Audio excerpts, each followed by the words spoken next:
Praise the lord. ఆపత్కాలములో నమ్ముకొనదగిన సహాయకుడైన క్రీస్తు యేసునకు అత్యధికమైన మహిమ కలుగునుగాక. మీకు ఆశ్చర్యకరమైన సహాయం అందునుగాక. ఈ దినపు యేసయ్య జీవపు మాట మత్తయి సువర్తమానం 15వ అధ్యాయం 25వ వాక్య భాగము. ప్రభువా నాకు సహాయము చేయుము.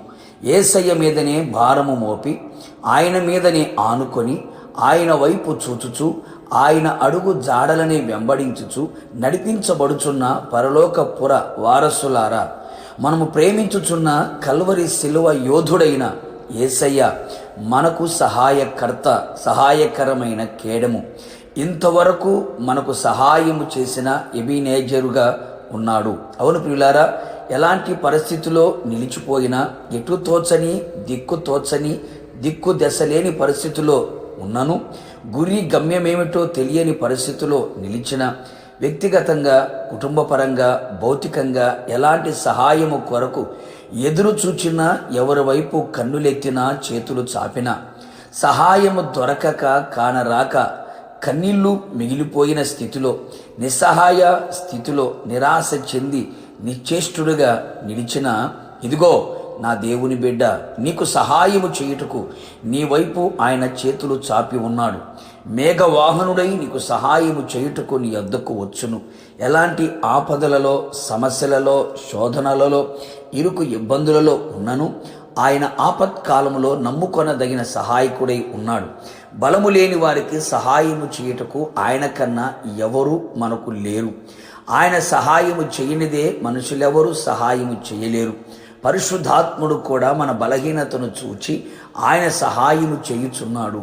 మనం ఆయన సన్నిధిలో మొర్రపెట్టినప్పుడు, ఆయనను నమ్ముకొనినప్పుడు, ఆయన మీదనే ఆనుకొని ఆధారపడి జీవించినప్పుడు, విడువక ఆయనను మనం వెంబడించినప్పుడు నిశ్చయముగా ఆయన మనయందు కనికరపడి మన కుడి చేతిని పట్టుకొని ఆయన చెయ్యి తోడుగా ఉంచి ఆశ్చర్యకరముగా పరిశుద్ధ స్థలములో నుండి ఆయన మనకు సహాయము అందించును. ప్రభువా అని ఆయన మనము పిలిచిన ఎడల మనల్ని మనము తగ్గించుకొని ఆయనే మన పరిపాలకుడుగా ఎంచి అర్జించిన ఎడల ఎట్టి సహాయమైన ఆయన వలననే మనం పొందుకొనేదము. అనారోగ్యం నుండి విడుదల పొందేదము. శత్రువుల చేతి నుంచి విడిపించబడేదము. ఆయనకు అనుకూలమైన జీవితం భక్తి చేయుదము. అపనమ్మకము నుండి, అపవాది క్రియల నుండి, ఆర్థిక పరిస్థితుల నుండి విడిపించబడేదము. అన్ని విషయములలో అభివృద్ధిని అనుభవించేదము. కీర్తిని, ఘనతను పొందుకొనేదము. నెమ్మదిని, జయ జీవితమును పొందుకొనేదము. ప్రతి విధమైన ప్రతికూలతల నుండి విడిపించబడేదము. కావున నా యేసయ్య ఆరాధికులారా, ఆయన కొరకు మనం వేడుకొని ఆయన పాద పద్మములపై నిలిచి ప్రతి సహాయమును పొందుకొని ఆయన పోలికను, సారూప్యమును కలిగి ఆయన ఆగమమునకు మనమందరము సిద్ధపడేదము. ప్రార్థన. అత్యంత కృపా కనికరము కలిగిన నా ప్రియ పరలోకపు తండ్రి, మరొక్కసారి మీ పరిశుద్ధమైన పాదముల చెంతకు చేరి ఉన్నాం. మీకు కృతజ్ఞతాస్తుతులు చెల్లించుచున్నాం. మీరెంతైనా నమ్మదగిన దేవుడవు, మంచి దేవుడవు. ఆపత్కాలములో నమ్ముకొనదగిన సహాయకుడై ఉన్నావు. మీరు మాత్రమే మాకు అన్ని విధాలుగా, అన్ని వైపులా, అన్ని విషయాల్లో సహాయము చేయగలిగిన కేడమై ఉన్నారు. ప్రభా మీకు స్తోత్రాలు. ఇదిగో మీ పాదముల చెంత చేరి ఉన్నాం. మీ వైపు చేతులు చాపుతున్నాం.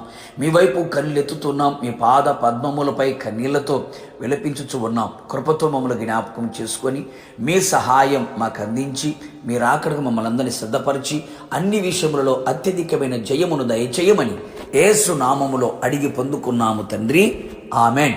నిశ్చయముగా మీకును మీ కుటుంబ సభ్యులందరికీ నా దేవుని అయిన యేసయ్య వలన మీరు సహాయము పొందుదురు గాక. God bless you.